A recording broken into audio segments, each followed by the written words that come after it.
விரடல் உனக்குத்தான், ஆறாமலை உனக்குத்தான், நீங்காமலை உனக்குத்தான், நீ கண்மணி எனக்குத்தானே. போவோம் காதோரம் மடியில் ஊஞ்சலாடும் என் பார்வை உன்னோடு, உன் பொம்மை கண்ணோடு, பேசாமல் என்னோடு நாம் இருந்து போவோம். நாச்சி பண்று ஏன்டா ஐயா பாரு இங்க பாரு என்னடா என்னது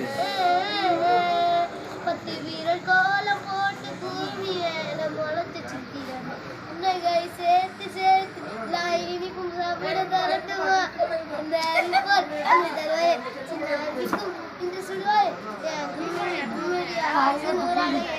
என்ன பத்தி வச்சு தாயே அம்மா